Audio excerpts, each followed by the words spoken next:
Well, I think we have so many horror movies being made, and the ones of a certain quality, which used to be released in theaters and get that, good opening weekend. Now a lot of them are going directly to VOD. Now a lot of them are being picked up by Netflix and Hulu and Amazon.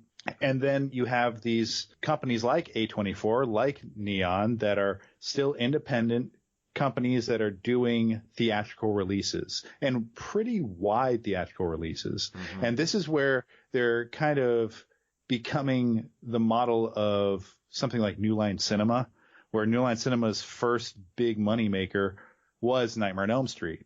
Before that was like Reefer Madness, but they weren't making movies before really Nightmare on Elm Street. And that they make their money and earn their fortune on these horror movies, and then that kind of subsidizes some of the more dramatic films that might not make so much money at first. Yeah, they can release Waves or mm-hmm. like The Last Black Man in San Francisco, stuff like that. Mm-hmm. And those get wide theatrical releases because something like Midsommar makes enough money, and they give it a different release with a director's cut, and people go to see that. Yeah, it's pretty neat though that a movie like Midsommar is getting as much press as it is in today's mm-hmm.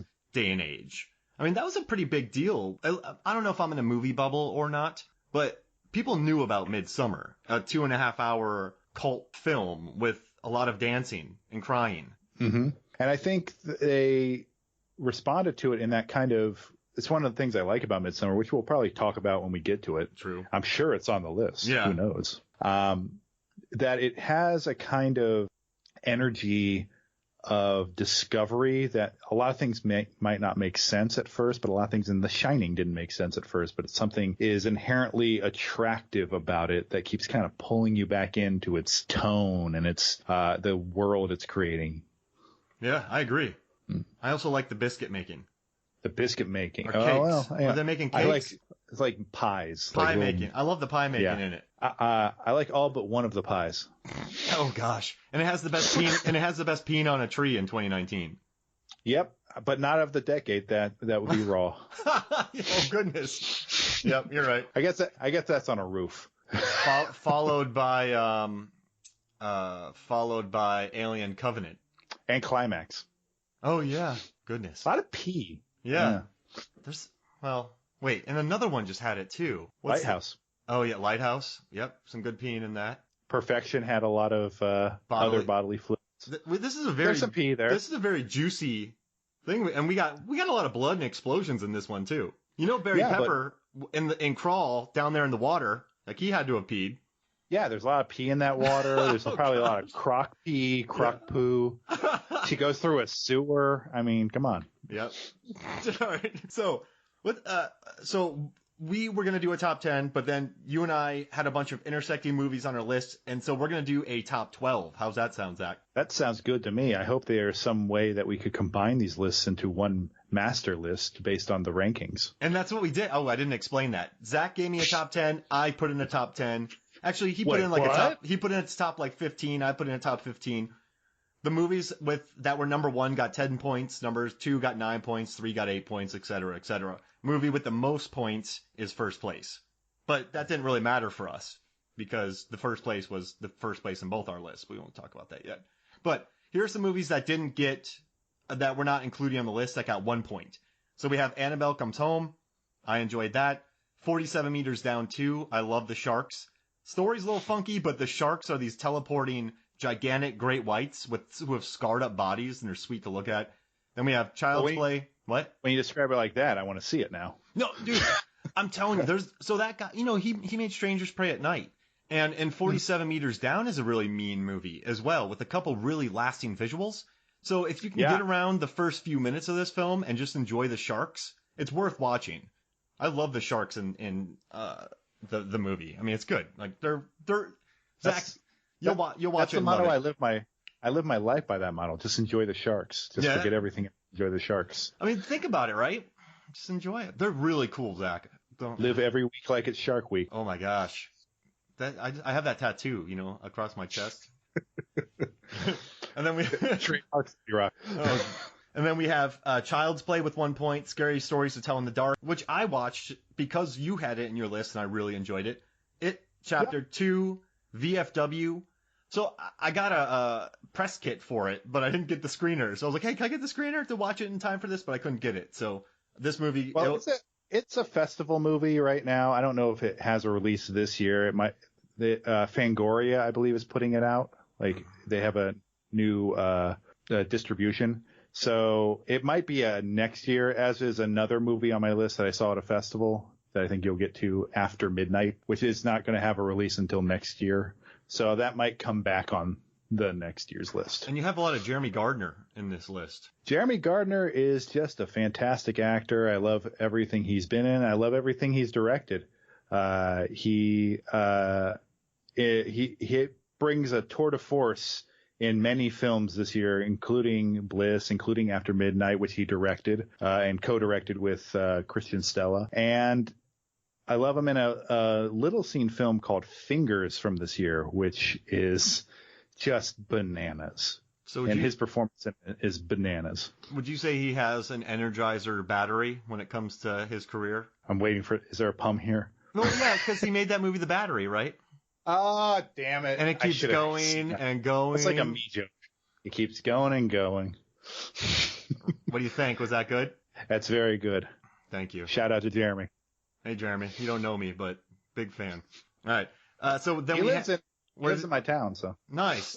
Do you guys go high five each other and run around with your movies in your hands, showing them to people? Weirdest thing is me and his co-director, Christian Stella, and him, we always see each other in Tennessee. We never see each other in Florida, even though we're kind of within 40 minutes of each other. Do you guys go to bars and you're kind of like, man, I love the movie you directed. I love the accolades it's getting so people can hear it. And they're like, you guys are directors? Do you guys wingman each other like that? No, but we have had that conversation. Like, nice. Like, oh, wow, you did that. Wow, good. Yeah, but really loudly so everyone hears. Very loudly, yes. Right. And then there's a I just want to give a shout out to a new thing from After Midnight when you get to see it called a gorilla fart. Gorilla fart? So I will let you discover what that is. I can't wait.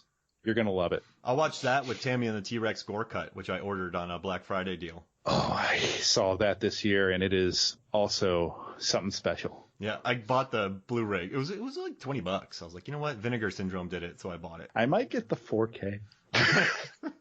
I'm getting it tomorrow. I can't wait. I need Tammy in HDR, basically. Yeah. What about the T-Rex? I could take it or leave it. Got it. And then After Midnight had 1 point. And then we're going to get into 12. You ready for this, Zach? All right, let's do this. But I feel bad because some of these movies that are in the top 10 aren't on both of our lists. We just loved them. So one movie could be at 2 and I could have a movie at 2 and you could have it at 12 and it would still be in the top 10 because I ranked it so highly.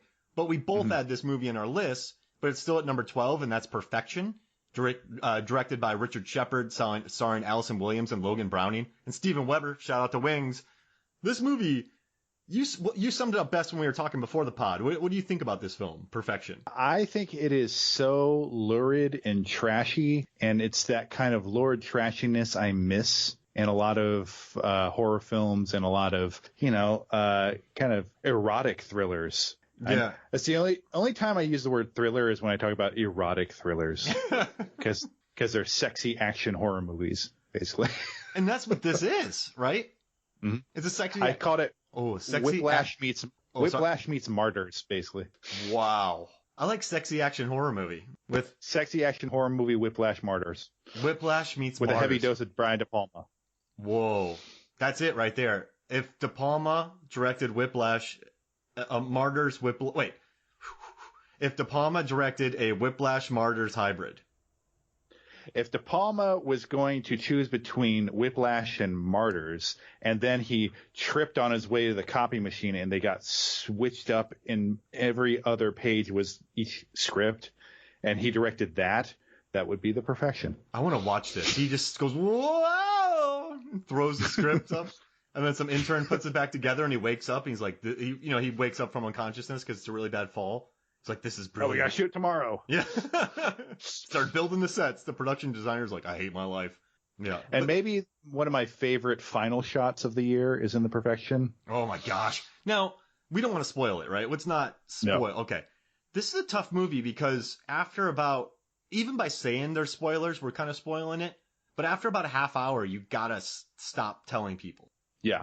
Right? You basically, you can get the central premise, which is a cellist who's been out of the game for a while because she's been taking care of her sick mother, or is it her father? I think it's her mother. Yeah. Returns to her old teacher to be kind of a judge and see the new talent, and you see a kind of blossoming of jealousy between her and this new woman, and then it becomes a weird seduction, and that's all I'll say. Would you say there's a jealous cellist in this? There's many jealous cellists. It goes to some dark places too. And the cinematography is so bright. Remember how we talked about The Ranger last year with the very, like, not pastel, but almost neon, brightly lit kind of colors? This movie has a very not HD, but very crisp look to it. It doesn't look like it's going to go where it's going, if that makes sense. It's like, it looks like the perfect Netflix movie, and then the story plays out, and it's like, oh no, Grandma, don't watch this. Oh, hey, this is fun. A movie about a jealous cellist. Let's watch this. It's the girl from Girls. Yeah, and that guy directed on Girls too, the director. Mm-hmm. So he brought her back. They teamed up shout again. out to Steven Weber, the best Jack Torrance. I can't back that up with, I don't believe that. But Steven Weber is very good and very disturbing in this film. Yeah, he's just slippery, slimy. I hate the scene where he has the croquet stick. Mm-hmm. Oh, wait, no, that's the Shining TV series.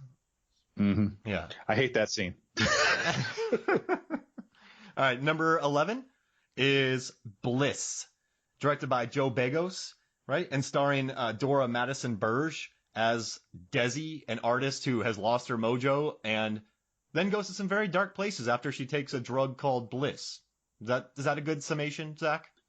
That's a good summation. And she's a painter. She's kind of dreading a deadline. She's taken in advance, and she is kind of has a block. Another Jeremy Gardner performance as the boyfriend, and she does everything in her power to get away from doing any work by kind of devolving into drugs and alcohol. And then she takes one drug too many, and it becomes what I call Gasper knows the addiction. Oh, that sounds about right. Mm-hmm. Someone actually, I read that, like people were kind of comparing like her journey into hell almost. And it is a gory, gory journey to hell. Joe Begos loves the practical effects, loves gory, just viscera. And this is one of 2 movies he's released this year. The other one is VFW, which I can't wait for you to see because I think you'll really love these old codgers in an assault on Precinct 13 riff, trying to fend off all these. And the Star of Bliss is also on the evil team. Yeah, I saw the trailer. Her hair is saying something in that one. It's like, all right, we wrap shooting here. Let's go to the next shoot. Yeah, we move next door. But so you and I talked about this, and this movie stayed on my mind. So I've forgotten about so many of the movies I've watched this year. You just don't have that space. But there are some lasting visuals from this film that I'm not going to be able to quit anytime soon. The one thing that really took me out of this film, and I want you to say whether I'm nitpicking or not. How dare you? In this movie, I feel like they were either trying to establish her as this really tough, don't mess with me. I don't know. But I think there's a decent amount of improv in here because the F-bomb is said between every line. And it's like, I get it, like, Zach, you killed my family, you mother effer. Like, you did, like, but in this one, I'm going to go down to the taco stand and eat some fucking tacos. And then I'm going to go brush my effing teeth. And then I'm going to go grab an effing burger. And then I'm going to get my effing car. I'm going to turn the keys into the ignition, turn on the effing car. Then I'm going to turn on my effing radio. And then I'm going to say F it when someone calls me. And then what the F is up? And then, hey, give me another effing drink. It just felt very improv-y. And, they said before that when people improv, they just drop F-bombs. And so I just got so turned off by that, even though I love the visuals and I love the gore and I loved where it took me. I just couldn't